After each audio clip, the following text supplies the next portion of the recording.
Yes, good afternoon, all of you. Good afternoon.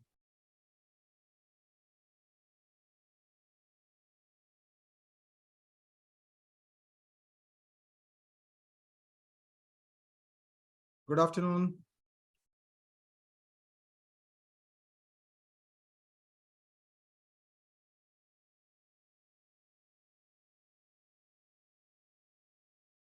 चलिए, आप लोगों ने बना लिया program dynamic array data structure का? सभी से हो गया? गुड। तो सबसे पहले तो हमें डायनेमिक एरे डेटा स्ट्रक्चर का ही प्रोग्राम बनाना है और उसके बाद फिर हम लोग आज एक नया डेटा स्ट्रक्चर सीखेंगे। ठीक है?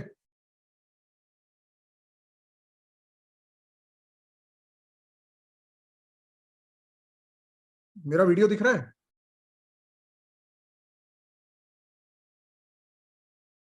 अब सही है? अच्छा, चलो ठीक है।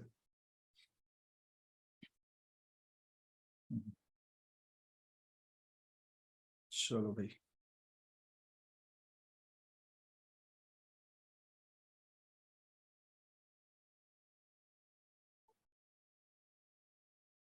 तो चलो प्रोग्राम बनाते हैं। ये हम लोगों ने एरे डेटा स्ट्रक्चर वाला प्रोग्राम बनाया हुआ था। मैं इसी पूरे प्रोग्राम को करता हूं कॉपी और एक नई फाइल बनाता हूं डायनेमिक एरे के लिए .cpp। ठीक है, और यहाँ पे पेस्ट कर दिया और देखते हैं इसमें क्या क्या हमें चेंजेस करने पड़ेंगे। सबसे पहले तो जहां जहां एरे लिखा है उस चीज को चेंज करके मुझे डायनेमिक एरे करना है। ठीक है, मतलब इस जगह पर जो है rename. Okay, rename symbol array की जगह इसको कर दो डायनेमिक एरे। तो सभी जगह पर अप्लाई कर दो। सब जगह मतलब क्लास का नाम नहीं, एरे डॉट सीपीपी में कोई चेंजेस नहीं करना है। डायनेमिक एरे डॉट सीपीपी में यस। ये सब जगह पर डायनेमिक एरे हो जाएगा। इनफैक्ट इस जगह पर भी होना चाहिए। हाँ ठीक है, सब जगह अप्लाई कर दो। अभी अप्लाई कर दिया तो डायनेमिक एरे हो गया सब जगह नाम, है ना। एक जगह कहीं छूट रहा था शायद। कहाँ छूट रहा था?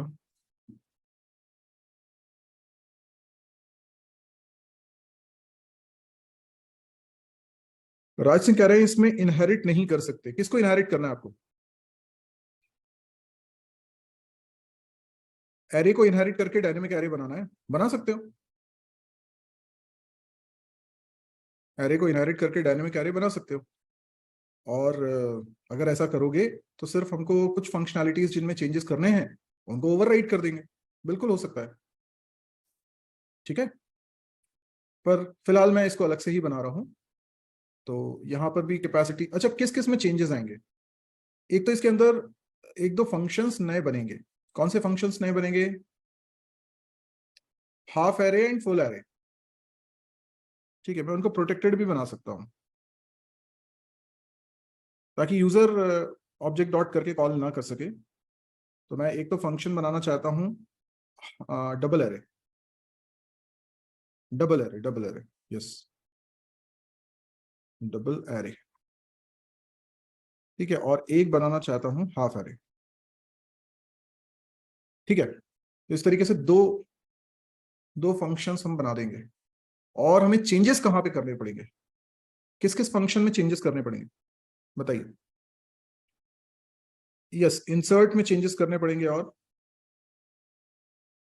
डिलीट में भी चेंजेस करने पड़ेंगे, करेक्ट, और अपेंड में भी चेंजेस करने पड़ेंगे। तो चलिए सबसे पहले इंसर्ट में हम चेंजेस करते हैं। Insert, where is insert? ये अपेंड है ना। चलो अपेंड में चेंजेस कर लो पहले। अपेंड में जब फुल हो जा रहा था, है ना, तो हम ये मैसेज प्रिंट कर रहे थे कि ओवरफ्लो की कंडीशन है। ये मैसेज मत प्रिंट करो, इसकी जगह डबल एरे को कॉल कर लो। ठीक है, लेकिन उसके बाद डेटा भी तो इंसर्ट होना चाहिए ना। तो इसको एल्स में ना करके ऊपर चेक करो, यदि फुल है। ठीक है, यदि फुल है, और मेरे ख्याल से ये दोनों लाइंस तो हम हटा देते हैं यहां से और इसको बाहर कर देते हैं। और ये करली ब्रैकेट की भी जरूरत नहीं है, सिर्फ एक ही लाइन है, डबल एरे को कॉल कर रहे हैं। तो डबल एरे हो जाने के बाद हम इंसर्शन कर लेंगे, राइट? अगर पूरा भरा हुआ है तो ये तो बहुत इजी हो गया। मुझे लगता है कि बहुत ही इजी हो गया ना ये तो। चलो इंसर्ट और देख लो। इंसर्ट में क्या करोगे? इसमें देखो फुल वाली कंडीशन आपने चेक करी, उससे पहले आपने चेक किया है कि इंडेक्स वैलिड नहीं है क्या। तो इंडेक्स वैलिड नहीं है तो वो सिचुएशन तो अभी भी आएगी, है ना? इंडेक्स वैलिड वाली सिचुएशन तो अभी भी आएगी। ओके। और फुल है अगर, तो यहां पर थ्रो टू करने की बजाय डबल एरे को कॉल कर लो।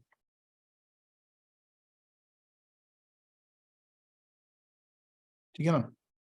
और उसके बाद तो बचा हुआ कोड चल नहीं है ऐसे ही। क्लियर है? ओवरफ्लो का कोई केस ही नहीं बनेगा। ठीक। अब डिलीट में भी चेंजेस करो। ये रहा डिलीट। इसमें तो डिलीट करने के बाद आपको करना है ना? डिलीट करने के बाद यदि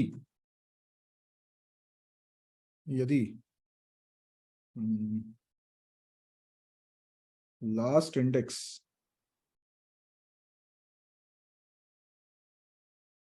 इंडेक्स छोटा है कैपेसिटी बाइट 2 के, क्या ये ठीक है? अगर अगर मान लीजिए 8 की कैपेसिटी है तो 4 से कम यानी 3 होगा लास्ट इंडेक्स, सही है? और अगर 9 की कैपेसिटी है तो 9/2 भी 4 होगा तो भी ठीक है। तो भी ठीक है क्या? 9 नहीं, 9 पे तो 4 पे भी हो जाना चाहिए ना। 9/2 तो 4.5 है ना? हाँ, -1 भी करना पड़ेगा, तो कैपेसिटी -1/2 कर लें। अच्छा। और या फिर लास्ट इंडेक्स +1 करके यहाँ इक्वल टू लगा दिया जाए। अभी देखो जैसे 9 है कैपेसिटी, तो 9/2 होता है 4। ठीक है, 9/2 होता है 4, 3 + 1 4। हाँ, सही तो है। ऐसे भी कर सकते हो, एक ही बात है वो। दूसरे साइड पे -1 करोगे, इस साइड +1 करोगे, एक ही बात है। ठीक है, तो अगर ऐसा है तो हाफ एरे कर लो, पर इसमें इशू आएगा। कब आएगा इशू बताओ? कब प्रॉब्लम जाएगी? मान लो एरे का साइज कम होते होते 1 बचा है, 1 है एरे का साइज, और उसमें से भी वो एलिमेंट डिलीट कर दिया हमने, तो 1/2 इज 0, और लास्ट इंडेक्स हो चुका है -1, -+1 कर देंगे तो वो भी 0 हो जाएगा।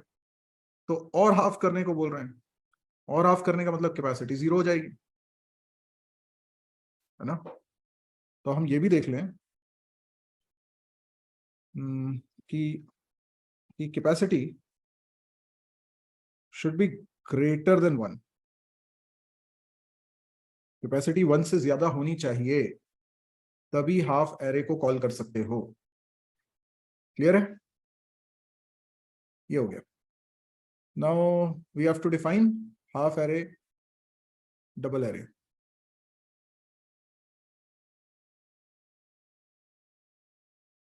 डायनेमिक एरे, डायनेमिक एरे और डबल एरे।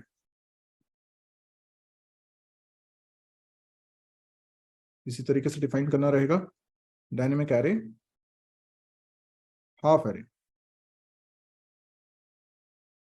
ये दो फंक्शंस हमको डिफाइन करने हैं। डबल एरे में क्या होगा? हमें एक पॉइंटर लेना पड़ेगा, टेम्प, और टेम्प के अंदर आ जाना चाहिए एक नए एरे का एड्रेस जिसकी कैपेसिटी डबल हो। न्यू इंट कैपेसिटी × 2 बन गया नया एरे। अब पुराने एरे का डेटा नए एरे में शिफ्ट करो। For int I assign 0 I less than equal to last index I plus plus, ठीक है। और टेम्प I में असाइन कर दो ptr I का डेटा। डेटा पूरा कॉपी हो गया, डेटा पूरा कॉपी हो गया। अभी ptr में असाइन कर दो टेम्प, लेकिन उससे पहले मेमोरी रिलीज करने के लिए डिलीट ptr और उसके बाद ptr में असाइन करो टेम्प और कैपेसिटी को डबल कर दो। क्लियर है?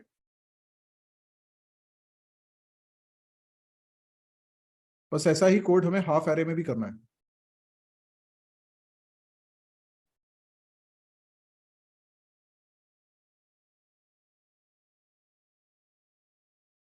बस यहां बाय 2 करना है।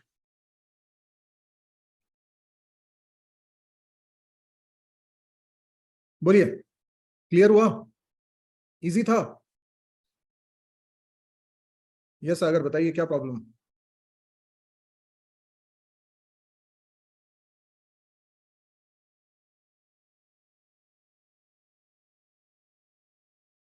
कैपेसिटी में असाइन करना पड़ेगा। हाँ तो कर तो दिया।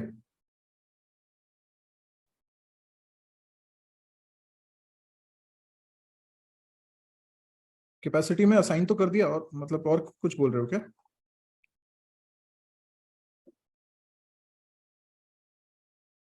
चलिए, कैपेसिटी में कहाँ असाइन है? ये लास्ट लाइन देखो ना बेटा, ये देखो।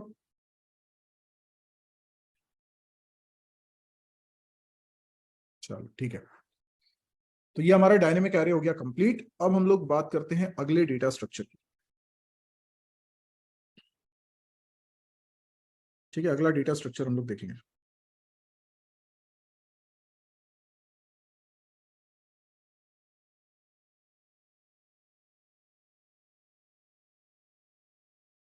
क्या हो गया संदीप? कॉपी कंस्ट्रक्टर में भी चेंजेस होंगे? कैसे चेंजेस? कॉपी कंस्ट्रक्टर में क्यों चेंजेस होंगे संदीप?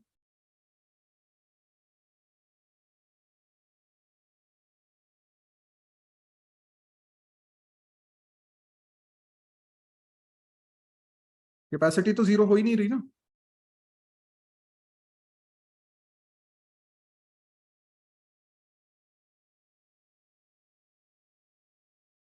हाफ एरे में भी कैपेसिटी जीरो नहीं हो रही।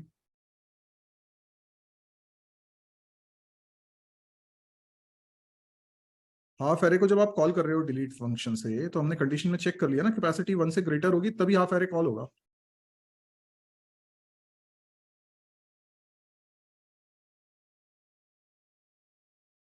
हाँ, तो यहाँ पे कैपेसिटी 1 से बड़ी होगी तभी हाफ एरे कॉल हो सकता है, वरना नहीं होगा।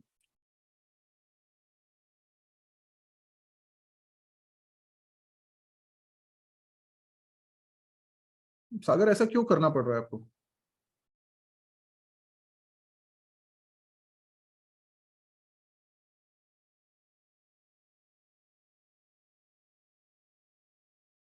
जरूरत ही नहीं है, बिल्कुल ठीक है।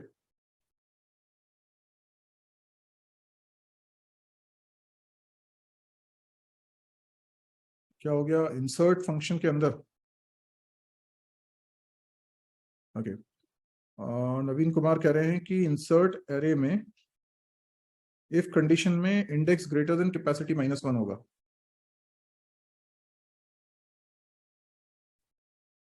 क्यों, ये इसमें क्या दिक्कत है? लास्ट इंडेक्स +1 सही तो लिखा है, बीच में गैप नहीं आना चाहिए ना। तो अगर मान लीजिए इंडेक्स नंबर 3 तक ही डेटा भरा हुआ है और कोई बोलता है मुझे इंडेक्स नंबर 4 पे डेटा को इंसर्ट करना है, तो चल जाएगा। और इंडेक्स नंबर 5 पे बोलता है तो कैसे करोगे इंसर्ट? मान लो कैपेसिटी है ज्यादा है, तो इंडेक्स 5 पे कैसे इंसर्ट करोगे? इसलिए नवीन कुमार।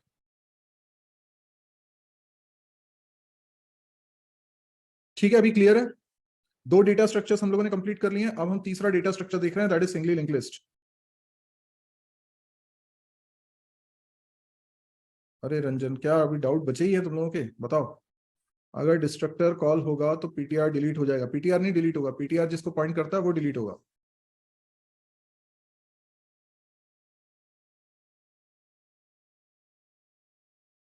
क्यों संदीप?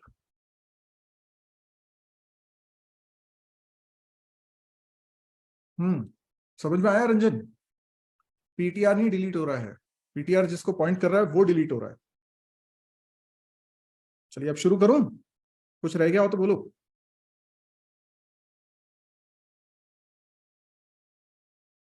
ठीक है, तो अब हम लोग स्टार्ट कर रहे हैं सिंगली लिंक लिस्ट को। सिंगली लिंक लिस्ट को समझने से पहले हम लोगों को लिस्ट के बारे में समझना होगा। लिस्ट, फिर नोड, फिर सिंगली लिंक लिस्ट। चलिए, व्हाट इज अ लिस्ट? आप लोगों ने कभी लिस्ट बनाई है? किसी ना किसी चीज की लिस्ट तो बनाई होगी। यस, यस विशाल। अब यहां फोकस करो विशाल। कभी ना कभी लिस्ट बनाई होगी, मेहमानों की लिस्ट बनाई होगी, सामान की लिस्ट बनाई होगी। हम्म लिस्ट तो बहुत बार आपने बचपन से बनाते चले आ रहे हो। क्या क्या काम करना है उसकी लिस्ट बनाई, टू डू लिस्ट बनाई। तो लिस्ट क्या है? List is a linear collection of data items, also known as list item. है ना? लिस्ट क्या है? लीनियर कलेक्शन, यानी एक के बाद एक, 1 2 3 4 5 ऐसे, of data items known as list item. हर एक एलिमेंट क्या है उस लिस्ट के अंदर? ये एक लिस्ट आइटम है, ये दूसरा लिस्ट आइटम है, तीसरा लिस्ट आइटम है। Each element of the list is called list item. For example, marks of test या लिस्ट ऑफ मार्क्स। ठीक है, जैसे मान लो एक स्टूडेंट है, किसी एग्जाम की तैयारी कर रहा है और उसके मॉक टेस्ट देता है प्रैक्टिस करने के लिए, और डेली एक टेस्ट दे रहा है, काफी समय से टेस्ट दे रहा है। तो वो अपने परफॉर्मेंस को मॉनिटर करने के लिए अपने टेस्ट के स्कोर नोट डाउन करता है। मान लीजिए 100 में से पहली पहली बार टेस्ट दिया उसके 20 मार्क्स आए, दूसरी बार टेस्ट दिया 25 मार्क्स आए, तीसरी बार टेस्ट दिया 31 मार्क्स आए, चौथी बार टेस्ट दिया 28 मार्क्स आए, फिर एक और टेस्ट दिया 40 मार्क्स आ गए, फिर एक और टेस्ट दिया 35 मार्क्स आ गए, फिर एक और टेस्ट दिया 50 मार्क्स आ गए, फिर एक और टेस्ट दिया 42 मार्क्स आ गए। इस तरीके से वो टेस्ट देता जा रहा है, मार्क्स हमारे पास डेटा के रूप में आता जा रहा है। तो ये लिस्ट ऑफ मार्क्स है, राइट? एक और एग्जांपल देखो, लिस्ट ऑफ गेस्ट। कोई फंक्शन हो रहा है आपके घर में, आप गेस्ट को बुलाना चाहते हैं, तो मिस्टर गुप्ता हैं, उनको बुलाना चाहते हैं आप। मिस्टर दुबे हैं, उनको बुलाना चाहते हैं। मिस्टर आहूजा हैं, उनको बुलाना चाहते हैं। ठीक है, मिस्टर रैकवार हैं, उनको बुलाना चाहते हैं। मिस्टर खान हैं, उनको बुलाना चाहते हैं। इस तरीके से कुछ गेस्ट हैं।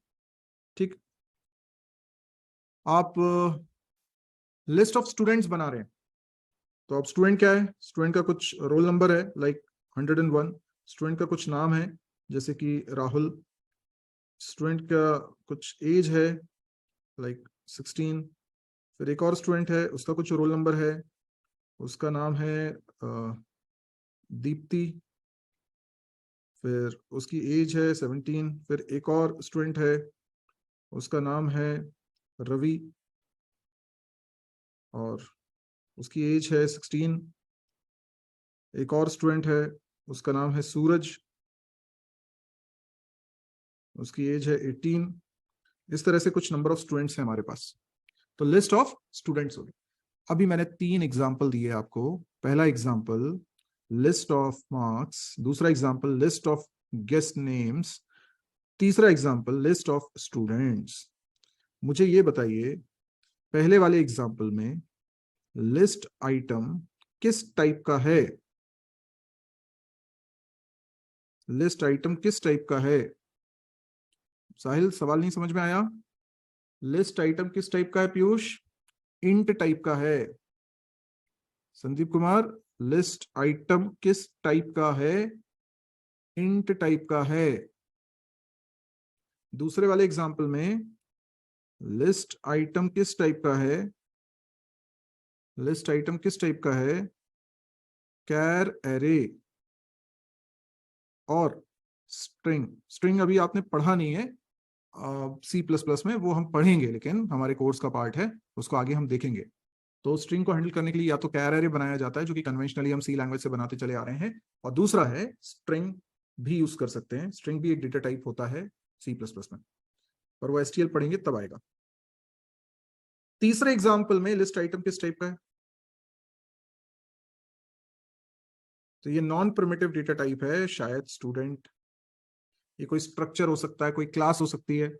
यस, आप देख रहे हैं कि अलग अलग लिस्ट में लिस्ट आइटम का टाइप बदल रहा है, हो सकता है ना, टाइप कुछ भी हो सकता है। एक लिस्ट में सारे लिस्ट आइटम सेम टाइप के, एक लिस्ट के अंदर सारे लिस्ट आइटम सेम टाइप के होते हैं। अलग अलग लिस्ट में लिस्ट आइटम का टाइप अलग अलग है, हो सकता है। ठीक, समझ में आया? What is a list, what is list item, what is the type of list item? अच्छा, now what is a node? Okay, try to understand this. मुझे एक प्रोग्राम बनाना है जिसके अंदर मुझे फर्स्ट वाले एग्जाम्पल को इंप्लीमेंट करना है। ठीक है, एक प्रोग्राम बना रहे फर्स्ट वाले एग्जाम्पल को इंप्लीमेंट करने के लिए। तो मुझे लिस्ट ऑफ मार्क्स स्टोर करने। अब ये एक एक मार्क्स को जो स्टोर कर रहा हूं वो क्या है? एक एक लिस्ट आइटम है। और लिस्ट आइटम किस टाइप का चाहिए? इंट टाइप का। तो आपने कहा कि मुझे इंट टाइप का वेरिएबल चाहिए, आपने इंट टाइप का वेरिएबल बना दिया। ठीक, ऐसे बना दिया। बट प्रॉब्लम क्या है? प्रॉब्लम क्या है? एक ही वैल्यू स्टोर कर पाओगे लिस्ट में, एक ही आइटम की वैल्यू स्टोर कर पाओगे, और लिस्ट में तो बहुत सारे आइटम्स है ना, तो तुम्हें एक वेरिएबल थोड़ी चाहिए, तुम्हें बहुत सारे वेरिएबल्स चाहिए, बहुत सारे वेरिएबल्स चाहिए। यस और नो? अच्छा, अगर तुम्हें पता है कि वेरिएबल्स कितने चाहिए, जैसे कि अब स्टूडेंट कोई कोई व्यक्ति एग्जाम की तैयारी कर रहा है, मॉक टेस्ट दे रहा है, डेली टेस्ट पेपर देता है, किसी दिन 2 टेस्ट भी दे देता है, खूब सारे टेस्ट दे रहा है, पर उसको पहले दिन से नहीं मालूम है कि वो कितने टेस्ट देने वाला है। वो बस टेस्ट दिए जा रहा है, दिए जा रहा है, प्रैक्टिस करे जा रहा है, उसे नहीं मालूम कि वो और कितने टेस्ट देगा, वो बस करता चला जा रहा है। सो he keeps on adding marks in the list.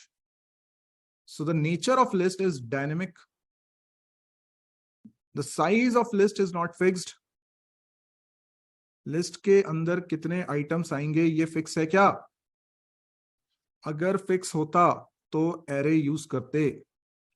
Array कब यूज करते हैं? जब हमें पता है कि कितना साइज होने वाला, कितना डेटा आ सकता है मैक्सिमम। ठीक है, इसलिए we can not use array in this scenario. ये तीनों एग्जांपल्स में जो लिस्ट आइटम्स है ये और ऐड हो सकते हैं, तो लिस्ट आइटम्स की संख्या फिक्स नहीं है, ये और इसमें एडिशन हो सकता है। क्लियर है? तो एरे हम नहीं बनाएंगे, समझ में आ गया? हाँ, नहीं तो 5-10 मिनट बाद कोई और बोलेगा कि सर एरे भी तो बना सकते हैं, इसलिए समझ में आ गया। अच्छा, अब दूसरा विकल्प हमारे पास क्या है? दूसरा विकल्प है डायनेमिक एरे, और वो सही भी लग रहा है, पर डायनेमिक एरे का एक ड्रॉबैक है। क्या ड्रॉबैक है बताइए? डायनेमिक एरे का ड्रॉबैक ये है कि वो साइज को डबल करता है। तो जब डबल करता है, हमें एक और वैल्यू ऐड करनी है और साइज एकदम डबल हो गया। मान लीजिए साइज है 20 वैल्यूज रखी हुई है, और मैंने 21st वैल्यू रखना है, मुझे एक और वैल्यू रखना है, 21 वैल्यूज हो जाएंगी टोटल, पर इसके लिए उसको डबल कर देंगे और 40 साइज का हो जाएगा यार, तो बहुत सारी जगह वेस्ट हो सकती है। ठीक है, तो ऐसा भी हो सकता है कि एरे का साइज हो चुका है 1000 वैल्यू आ चुकी है, एक और वैल्यू रखनी है, इसके लिए हमने उसको डबल करके क्या कर दिया, 2000 साइज का कर दिया। और 2000 साइज का करने के लिए आपको 1000 वैल्यूज को यहाँ पे कॉपी करना पड़ा, तो लूप चला होगा। यस और नो? लूप चलाया होगा, तो एक एक डेटा कॉपी करने में काफी टाइम कंज्यूम होगा, तो ये काफी मेमोरी के लिहाज से भी और टाइम के लिहाज से भी एफिशिएंट बात नहीं होगी। तो हम ये सोच रहे हैं कि क्यों ना ऐसा करें कि एक लिस्ट आइटम और ऐड करना है तो उसके लिए उतनी ही मेमोरी और बना दें। बहुत ज्यादा मेमोरी एक साथ अलॉट करने की बजाय हम सिर्फ एक डेटा कंटेन करने के लिए मेमोरी और बढ़ाएं। अगर हम ऐसा करना चाहेंगे तो शुरुआत में जब लिस्ट एम्प्टी है तो कितनी मेमोरी एलोकेटेड है? जब लिस्ट एम्प्टी है तो कितनी मेमोरी एलोकेटेड है? 0, है ना, 0। फिर हम क्या चाहेंगे? पहली वैल्यू लिस्ट आइटम में रखना है, जैसे 20 रखना है, पहली वैल्यू लिस्ट आइटम में रखनी है, तो क्या करें? पहली वैल्यू लिस्ट आइटम में रखना है तो क्या करें? एक वेरिएबल बनाएं, उसमें रख दें वैल्यू, ठीक है ना। फिर एक और वैल्यू बनाएं, एक और वेरिएबल बनाएं, एक और वैल्यू रखनी है मुझे, 25 रखना है, तो मैंने एक और वेरिएबल बनाया, 25 रख दिया। एक और वेरिएबल बनाऊंगा अब मैं तीसरी वैल्यू रखने के लिए, 31 रख दिया। ठीक है, अभी 3 ही टेस्ट दिए उसने। जैसे ही वो चौथा टेस्ट देता है, उसके मार्क्स आते हैं, तो उसको रखने के लिए एक और वेरिएबल बनाएंगे और उसमें 28 रख देंगे। ठीक है, साउंड्स गुड। ऐसे करते जाते हैं। तो मुझे बताओ, ये जो वेरिएबल बन रहा है, क्या ये ऐसा लिखने से बनेगा? ये जो वेरिएबल बन रहा है, क्या ये ऐसा लिखने से बनेगा? तो कैसे बनेगा? अगर ऐसे नहीं बनेगा तो फिर कैसे बनेगा? डायनेमिक मेमोरी एलोकेशन यूज करना पड़ेगा। यस, तो न्यू की मदद से बनेगा, न्यू की मदद से। तो ये तरीका सही नहीं है, हम न्यू लिखेंगे, इंट लिखेंगे, तब जाके ये वेरिएबल बनेगा। पर न्यू की मदद से जब भी कोई वेरिएबल बनाते हैं तो क्या करना पड़ता है? न्यू की मदद से जब भी वेरिएबल बनाया तो इधर एक पॉइंटर भी तो लेना पड़ेगा। Yes, I need a pointer, I need a pointer, let's say P, जो इसको पॉइंट करे। Yes, okay. पर मुझे बताओ, पॉइंटर कैसे बनाओगे? बोले पॉइंटर तो ऐसे बना लेंगे। हाँ ठीक है, ऐसे बना लोगे पॉइंटर। पर जब दूसरी वैल्यू रखना चाह रहे हो और एक और वेरिएबल बनाओगे, और वो भी डायनेमिकली ही बनाओगे, तो उसका एड्रेस कंटेन करने वाला पॉइंटर कहां से लाओगे?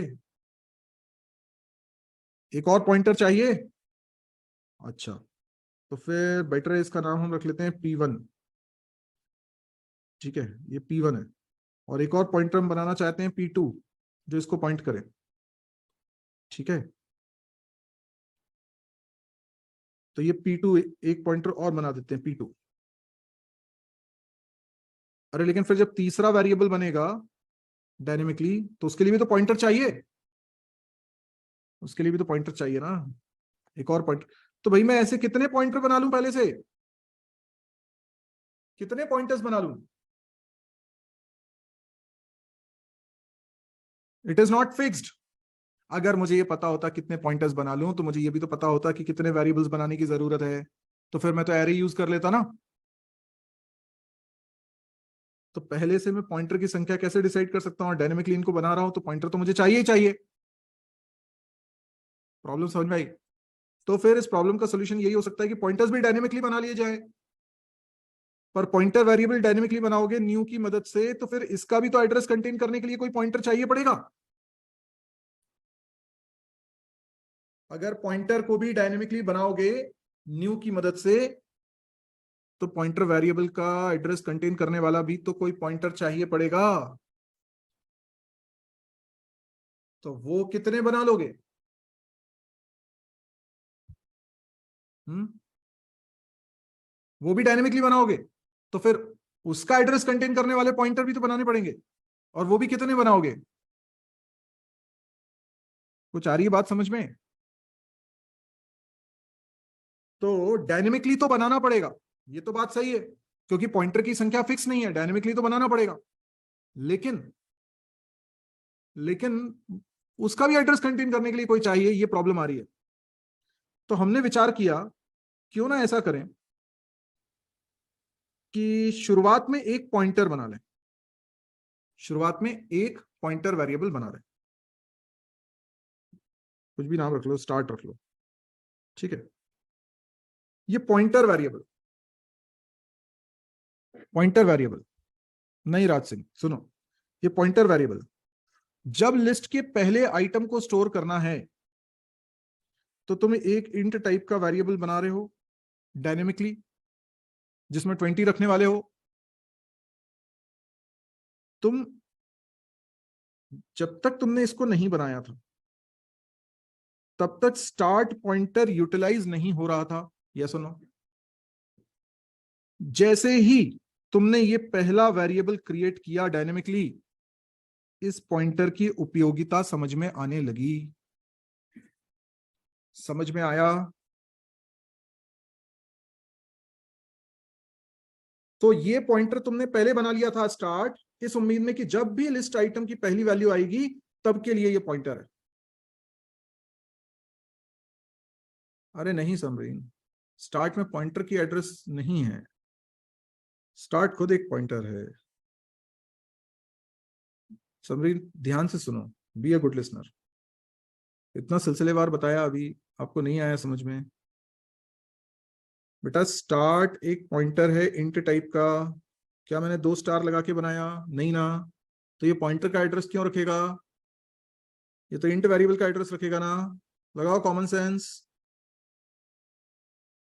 मुझे लिस्ट आइटम स्टोर करना है 20 को रखने के लिए मुझे एक ही इंट टाइप का वेरिएबल बनाना है ना। बना दिया, तो उसका एड्रेस किस में रखूंगा? स्टार्ट में। आया कि नहीं आया समझ में समरीन? तो ये इंट टाइप का पॉइंटर है जो कि एक इंट वेरिएबल का एड्रेस कंटेन करेगा। पर इस वेरिएबल के बनने के पहले ये पॉइंटर बन चुका था, इस इंतजार में कि जब पहला लिस्ट आइटम का वेरिएबल बनेगा उसका एड्रेस कंटेन कर लेगा ये स्टार्ट पॉइंटर। ये बात समझ में आई कि पहले से एक पॉइंटर इंतजार कर रहा है। इस समय जब तक ये नहीं बना है, स्टार्ट यूज नहीं हो रहा है। एक बार ये वेरिएबल बन गया और इसका एड्रेस स्टार्ट में आ गया, तो प्रॉब्लम ये है कि जब दूसरा लिस्ट आइटम रखना है तो एक और मुझे वेरिएबल बनाना है, इसका एड्रेस किस में रखूंगा? Yes, this is the problem. In simple word, कोई लिस्ट आइटम के वेरिएबल के बनने के पहले उसको पॉइंट करने वाला पॉइंटर बन चुका होना चाहिए। बताएं, समझ में आई ये बात कि नहीं आई? कोई भी लिस्ट आइटम, पहला लिस्ट आइटम 20, इसको रखने के लिए जो वेरिएबल बना उससे पहले एक पॉइंटर वेरिएबल बन जाना चाहिए जो इसको पॉइंट करेगा। ऐसे ही 25 को रखने के लिए जो लिस्ट आइटम के लिए वेरिएबल बनेगा उसका भी एड्रेस कंटेन करने के लिए एक पॉइंटर बन जाना चाहिए। पर कब बनना चाहिए ये भी सुनो। 25 वाले वेरिएबल के बनने से पहले, या सुनो। लेकिन 20 वाले वेरिएबल के बनने के पहले की जरूरत नहीं है। अरे 25 को पॉइंट करने वाला जो पॉइंटर होगा ना वो कब बनना चाहिए? 20 के बनने से पहले। नहीं नहीं नहीं नहीं, 20 से बनने के पहले तो मुझे उस पॉइंटर की जरूरत ही नहीं है जो 25 को पॉइंट करेगा, क्योंकि 25 से पहले तो 20 वाला आएगा। अरे पहला लिस्ट आइटम आ जाएगा उसके बाद ही दूसरा लिस्ट आइटम आएगा ना। तो मुझे किसी भी वक्त एक ही पॉइंटर की जरूरत है। बोलो ये बात समझ में आई कि नहीं? एक पॉइंटर एक्स्ट्रा होना चाहिए मेरे पास बस। अभी जब मैं एक और वेरिएबल बना रहा हूं, अभी तो मैंने एक ही वेरिएबल बनाया जिसमें 20 रखूंगा, है ना, और इसका एड्रेस स्टार्ट में है। अभी ये स्थिति है। इस समय क्या कोई पॉइंटर एक्स्ट्रा बचा है हमारे पास? नहीं है। तो कल को एक और सेकेंड लिस्ट आइटम के लिए वेरिएबल बनेगा तो उसका एड्रेस कंटेन करने के लिए पॉइंटर है ही नहीं हमारे पास। This is the problem. 25 के आने के पहले वो पॉइंटर बन जाना चाहिए, तो पहले कब भाई? पहले कब? तो मैं कह रहा हूं 20 के आने के पहले बनने की जरूरत नहीं है। तो 20 के बाद भी बन सकता है, लेकिन 20 के बाद बनेगा कैसे? क्योंकि पॉइंटर को डायनेमिकली बनाओगे तो उसका एड्रेस कंटेन करने के लिए भी पॉइंटर चाहिए, और ये चेन तो कभी टूटेगी नहीं। इसीलिए उपाय ये किया कि 20 के साथ में ही बना देते हैं। जब 20 बना तो उसके साथ में ही हम एक पॉइंटर वेरिएबल भी बना देते हैं। जैसे मान लो ये आइटम है तो इसका नाम रख लेते हैं नेक्स्ट, ये पॉइंटर है। और इन दोनों वेरिएबल को एक साथ मेमोरी दिलाते हैं। एक साथ कैसे होगी? तो भाई इनकी ग्रुपिंग कर दो। इनकी ग्रुपिंग कैसे कर सकते हो? इनकी ग्रुपिंग कैसे कर सकते हो? स्ट्रक्चर की मदद से। यस, स्ट्रक्चर की मदद से कर सकते हो। ठीक है, अब उस स्ट्रक्चर की मदद से करोगे तो स्ट्रक्चर कैसे डिफाइन करोगे? स्ट्रक्चर कैसे डिफाइन करोगे? स्ट्रक्ट, ठीक है, कुछ डेटा टाइप का नाम रखोगे और उसके अंदर एक वेरिएबल बनाओगे आइटम नाम का, और एक वेरिएबल बनाओगे pointer variable node, sorry node नहीं, नेक्स्ट। अरे कर सकते हैं अमित, सुनो, क्या ये समझ में आया? एक तो आइटम नाम का वेरिएबल और एक नेक्स्ट नाम का पॉइंटर वेरिएबल, समझ में आया क्या? ये स्ट्रक्चर बनाना पड़ेगा। मुझे बताओ ये नेक्स्ट किस टाइप का पॉइंटर होगा?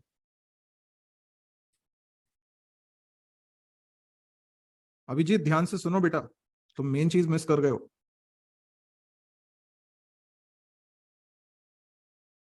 भाई इस नेक्स्ट को किसका एड्रेस कंटेन करना है? अगले वेरिएबल का ना। तो अगला वेरिएबल भी इसी तरीके से दो वेरिएबल का कलेक्शन होगा, आइटम और नेक्स्ट।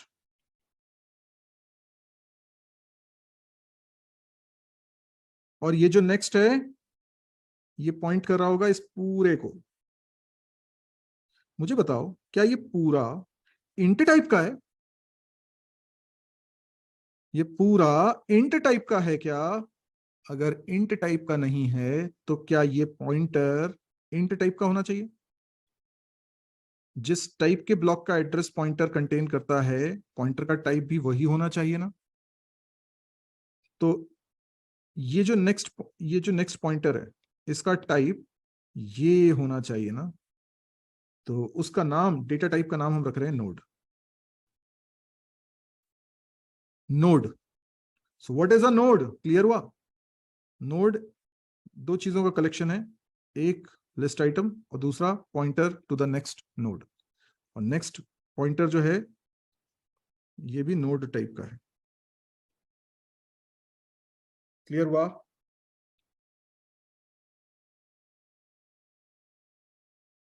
नहीं Piyush, item plus next equals to node.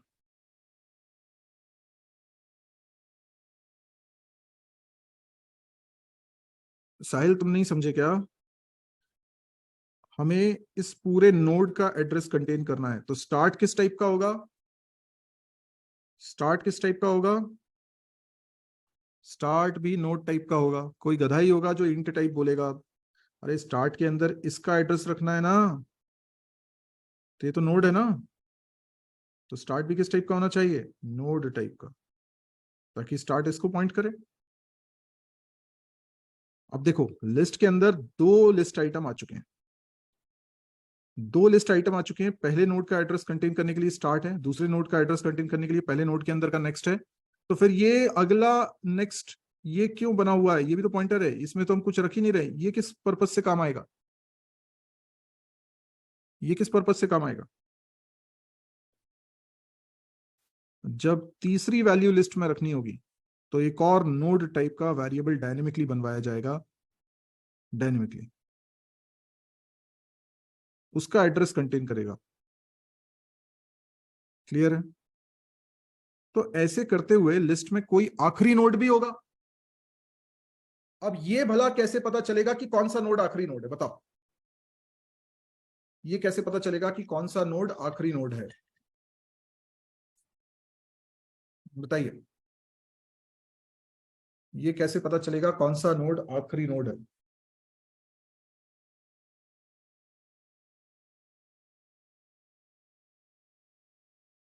जब पॉइंटर पॉइंट करना बंद कर दे, ये कैसे होता है?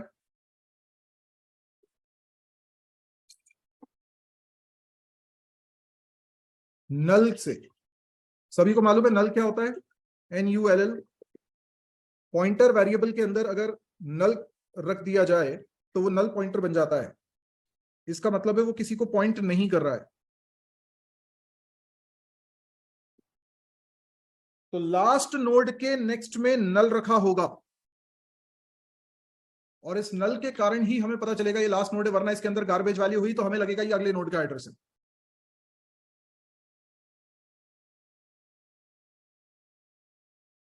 नल कितना इंपॉर्टेंट है समझ में आ रहा है? अगर आखिरी नोड के नेक्स्ट में गार्बेज वैल्यू होगी तो हमें लगेगा कि वो अगले नोड का एड्रेस है, तो हम कभी जान ही नहीं पाएंगे कि आखिरी नोड कौन सा है लिस्ट में। तो नल पॉइंटर की अहमियत समझाना हो तो ये एग्जाम्पल समझाना। मुझे बताओ, जब लिस्ट एम्प्टी है, ये कैसे पता चलेगा लिस्ट एम्प्टी है?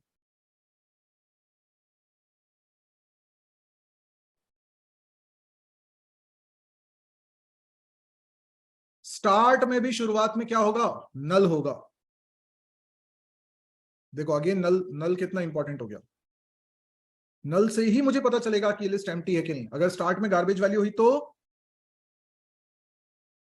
फिर तो वाइल्ड पॉइंटर हो जाएगा और बड़ा डेंजरस है, हमें लगेगा कि लिस्ट है। हाँ ठीक है। ये जो स्टार्ट है ना, ये एक्चुअल में एक ऑब्जेक्ट के अंदर इंस्टेंस वेरिएबल है।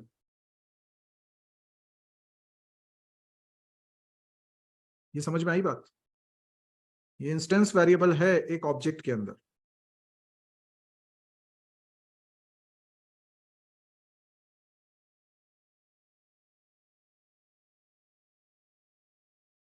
संदीप, सी प्लस प्लस में स्ट्रक्चर नहीं होता क्या? और जब सी प्लस प्लस पढ़ना स्टार्ट किया था और जब मैंने स्ट्रक्चर और क्लास के बारे में समझाया था, अगर तुम अच्छे लिसनर हो तो मैंने उस समय बताया था कि यदि सी स्टाइल में मुझे स्ट्रक्चर यूज करना है तो मैं सी प्लस प्लस में भी स्ट्रक्चर ही यूज करूंगा। मतलब जिसमें फंक्शंस नहीं बनाना है तो मैं स्ट्रक्चर ही यूज करना प्रेफर करूंगा।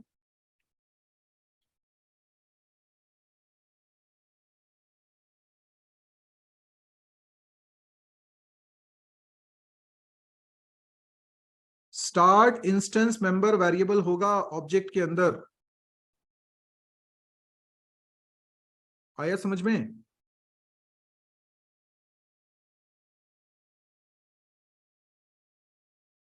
इसमें फिजिकली ये सारे नोड्स जरूरी नहीं है कि एडजेसेंट हो जैसे एरे में होते हैं। हो सकता है एक नोड यहां हो, दूसरा नोड यहां हो, तीसरा नोड यहां हो, चौथा नोड यहां हो, पांचवा नोड यहां पर हो। तो ये कैसे पता चलेगा कि ये पहला नोड है, ये दूसरा नोड है, ये तीसरा नोड है, ये चौथा नोड है, ये पांचवा नोड है? कैसे पता चलेगा? मेमोरी में ये लगातार में नहीं है। तो पहले नोड के पॉइंटर में जिस नोड का एड्रेस होगा वो दूसरा नोड कहलाएगा, और दूसरे नोड के पॉइंटर में जिस नोड का एड्रेस होगा वो तीसरा नोड कहलाएगा, और तीसरे नोड के पॉइंटर में जिस नोड का एड्रेस होगा वो चौथा नोड कहलाएगा, और चौथे नोड के पॉइंटर में जिस नोड का एड्रेस होगा वो पांचवा नोड कहलाएगा। समझ में आ रहा है? पहले नोड का एड्रेस स्टार्ट में रखा होगा। ठीक, तो फिजिकली वो एडजेसेंट हो ये जरूरी नहीं है। तो पहला नोड कौन सा, दूसरा नोड कौन सा, ये कैसे पता चल रहा है? लिंक्स की वजह से। This is link. One node is linked with another node. How? With the help of next pointer. ठीक है। और इस नोड की मदद से तुम इस नोड पर जा सकते हो, पर इस नोड की मदद से तुम इस नोड पे नहीं आ सकते। क्यों? क्यों, ऐसा क्यों?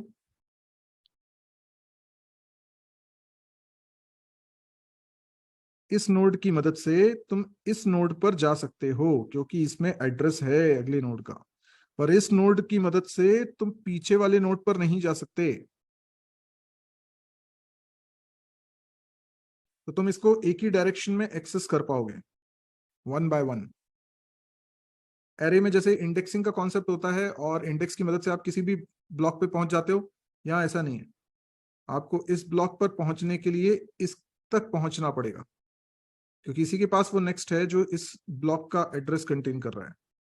पर इस नोड को एक्सेस करने के लिए मुझे इसके पहले वाला भी चाहिए। तो ऐसे करते हुए आखिरी नोड को एक्सेस करने के लिए भी मुझे शुरुआत से ही चलना पड़ेगा। ठीक है। तो ये है लिंक्ड लिस्ट। ठीक है।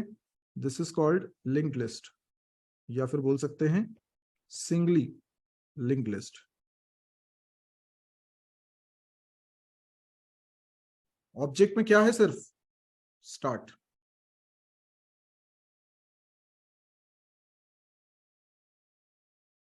तुम्हें क्या बनाना है? एक क्लास बनानी है। क्लास में क्या बनाना है? क्लास का नाम रख लो सिंगली लिंक लिस्ट। ये क्लास तुमको बनानी है और इसके अंदर बनाना है नोड टाइप का pointer.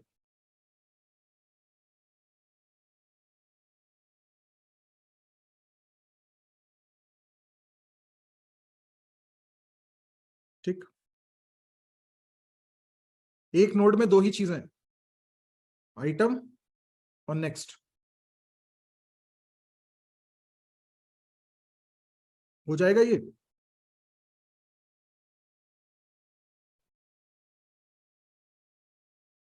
This is called singly link list. अब यहाँ पे लिस्ट आइटम चेंज भी हो सकता है अकॉर्डिंग टू द एग्जाम्पल। अभी एग्जाम्पल 1 की बात कर रहे थे ना, एग्जाम्पल 2 और एग्जाम्पल 3 की बात करें तो लिस्ट आइटम चेंज हो जाएगा। तो क्या फर्क पड़ेगा?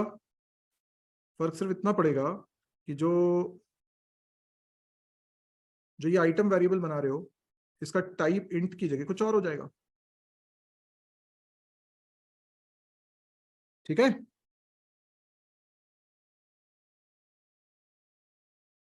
ठीक है साहिल, अब मैंने ये समझा दिया है, प्रोग्राम तुमको बनाना है।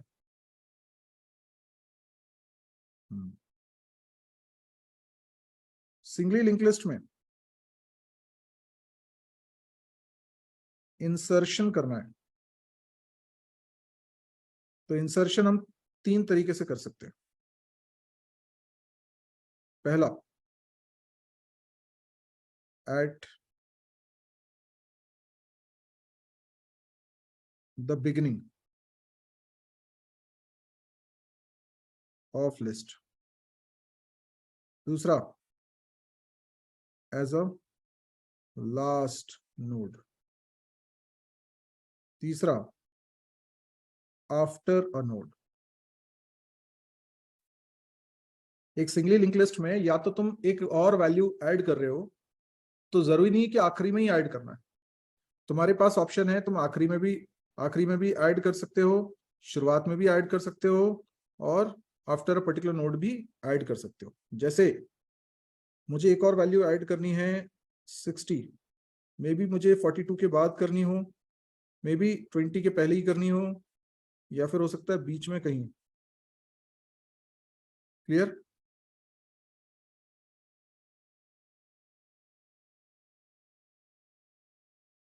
संदीप, अगर तुमको अच्छे से समझ में आया था पिछली क्लास में डीप कॉपी और शैलो कॉपी का कॉन्सेप्ट, तो मुझे ये सोचकर बताओ कि डीप कॉपी की जरूरत कब पड़ती?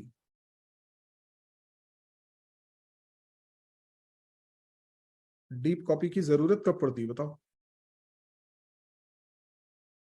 वेरी गुड विशाल।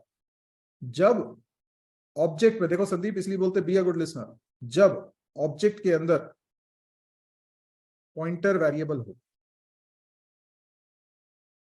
और डेटा स्ट्रक्चर में तो लगभग सभी में ऐसे ही होगा। तो सब जगह सारे डेटा स्ट्रक्चर में आपको डीप कॉपी की जरूरत पड़ेगी।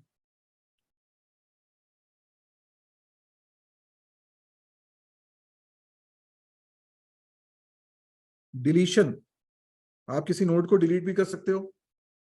तो डिलीट करने के भी 3 तरीके हो सकते हैं। Deletion of first node, deletion of second node,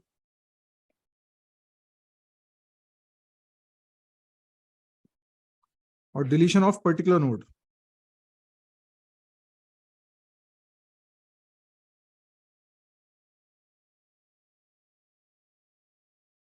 ठीक है? तो अब आपको जब सिंगली लिंक लिस्ट बनाओगे तो आपको क्या क्या बनाना पड़ेगा? आपको कंस्ट्रक्टर बनाना पड़ेगा, आपको कॉपी कंस्ट्रक्टर बनाना पड़ेगा, आपको कॉपी असाइनमेंट ऑपरेटर बनाना पड़ेगा, ऑपरेटर। आपको इंसर्शन के फंक्शन बनाने पड़ेंगे, insert, at, start, insert, at last, insert after, आपको बनाना पड़ेगा delete first, delete last, delete node, मतलब एक पर्टिकुलर को डिलीट करना है आपको, एडिट भी करना है, ठीक है। और क्या चाहिए पड़ेगा, सर्च,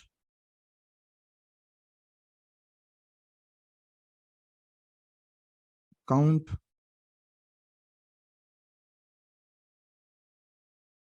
ठीक है, काउंट, ठीक। तो ये वो मिनिमम फंक्शन है जो आपको बनाने हैं, इसके अलावा डिस्ट्रक्टर भी बनाना होगा।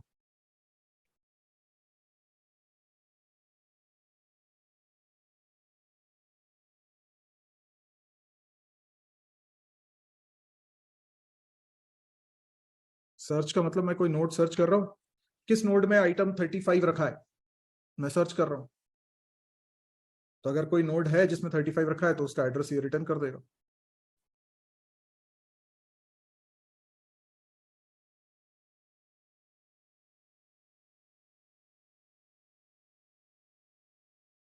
यस, बना सकते, एडिट में तो वैल्यू एडिट करनी है ना, आइटम की वैल्यू एडिट करना है। भावना वो हमेशा पहले वाले नोड की बात करेगा, जो पहला अकरेंस होगा, ठीक है। तो ये बना के लाना है आपको। एक और होमवर्क ये है कि एरे, डायनेमिक एरे और सिंगली लिंक लिस्ट, इन तीनों के बीच में कंपैरिजन आपको बताना है। आप तीनों पहले तो सिंगली लिंक लिस्ट को बना लो, तो फिर अब तीनों के बारे में आपको आइडिया लग जाएगा कि तीनों में क्या डिफरेंसेस हैं, तो वो कंपैरिजन आपको करना है। This is very important for interview purpose also, ठीक। चलिए, तो इसको आप बना लीजिए, 5 मिनट का लेते हैं ब्रेक और उसके बाद फिर असाइनमेंट करते हैं सॉल्व। अभी बज रहा है 4:13, 4:18, 19 पे हम लोग रिज्यूम करेंगे।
Yes, welcome back.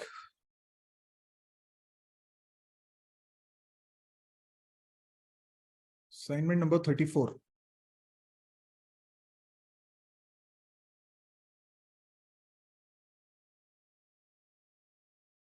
जनार्दन कह रहे हैं कि मैं कब से ऑनलाइन डीएसए प्रैक्टिस प्लेटफॉर्म पे प्रॉब्लम सॉल्व करूंगा। तो पहले आपको डेटा स्ट्रक्चर्स के सारे प्रोग्राम्स बनाने हैं, जो डेटा स्ट्रक्चर्स के मैं करा रहा हूँ।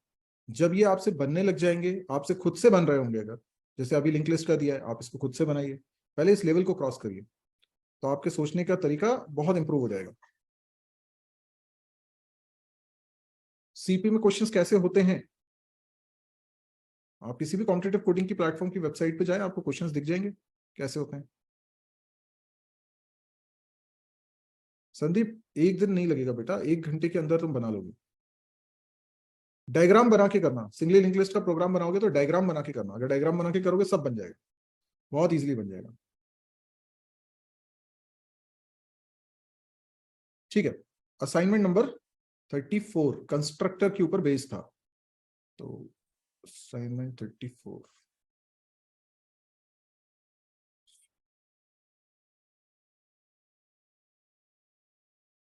नई फाइल बनाते हैं।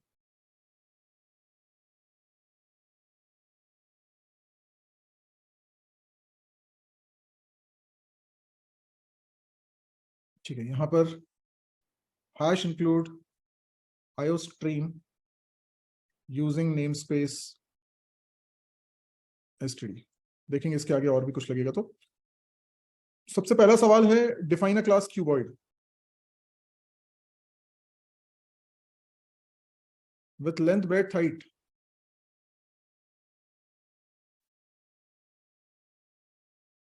Private int length, breadth, height। Define constructors to initialize member variables।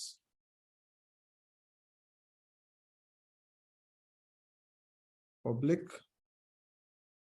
cuboid, तो इनको इनिशियलाइज करने के लिए तो int l, int b, int h।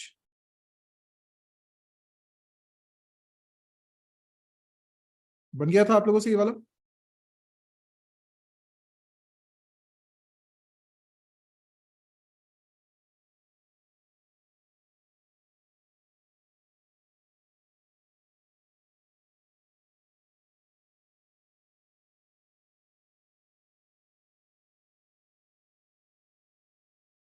ठीक। Define a class customer with instance members. अच्छा, कस्टमर नाम की एक क्लास बना ले,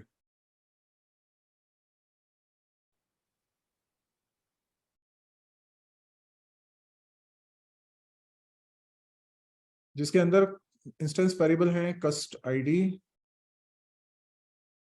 प्राइवेट इंट कस्ट आईडी, नेम, ईमेल, मोबाइल। यार नेम आप ऐसे भी ले सकते हो, स्ट्रिंग टाइप का है ना। नेम,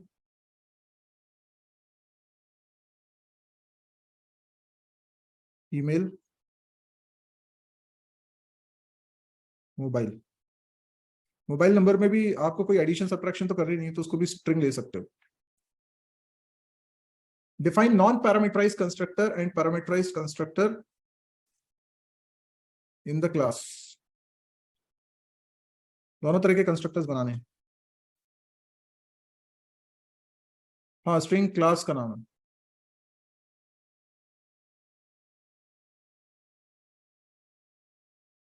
ये हो जाएगा आपका नॉन पैरामीटराइज्ड कस्टमर, और ये पैरामीटराइज्ड बना लो, int ID, string n, string e, string mobile. तो कस्ट आईडी, इसमें आईडी की वैल्यू कॉपी कर ली, नेम में एन की वैल्यू कॉपी कर ली, और ईमेल में ई की वैल्यू एंड मोबाइल एम की वैल्यू।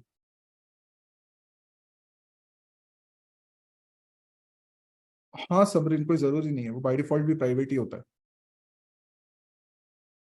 और यहाँ पर ट्रस्ट आईडी, यहाँ पर कुछ डिफॉल्ट वैल्यू ले लेते हैं, जैसे कि 1 या 1 या 0, कुछ भी ऐसा लिख लो। नेम एनोनिमस,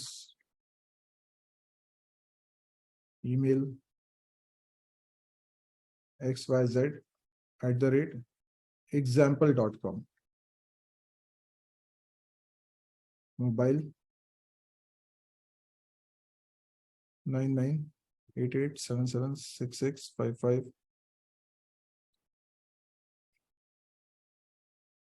ठीक है।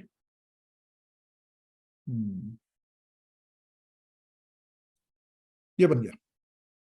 अगला क्या है? Define a class time. Amit क्या अभी जरूरत क्या है उसकी? टाइम नाम की क्लास बनानी है।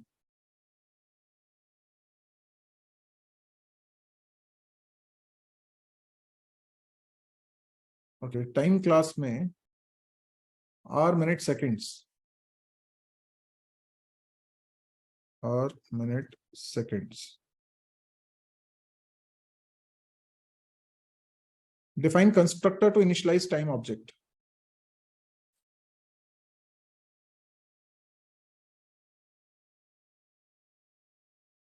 Public constructor to initialize time object and h m and s। ऐसे भी कर सकते हैं ना इनिशियलाइजर लिस्ट की मदद से।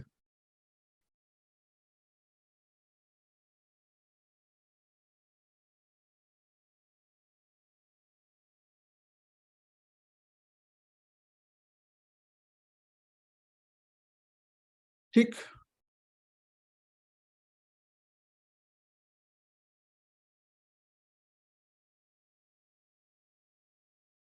Define a class book with, ये बुक आईडी होना चाहिए था, स्पेलिंग मिस्टेक है, this should be book ID.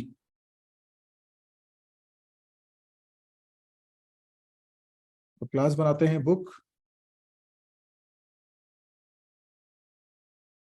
Private int book ID, title and price,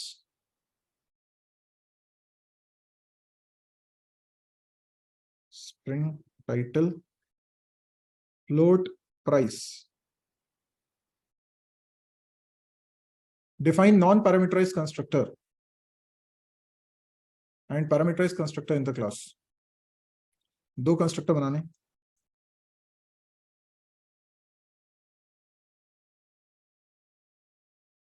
ठीक है। ये हो जाएगा नॉन पैरामीटराइज कंस्ट्रक्टर, और पैरामीटराइज कंस्ट्रक्टर हो जाएगा ये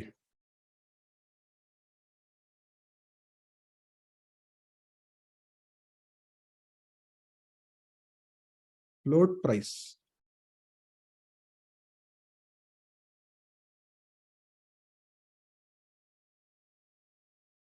बुक आईडी,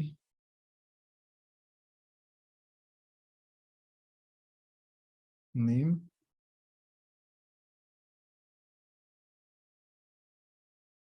प्राइस।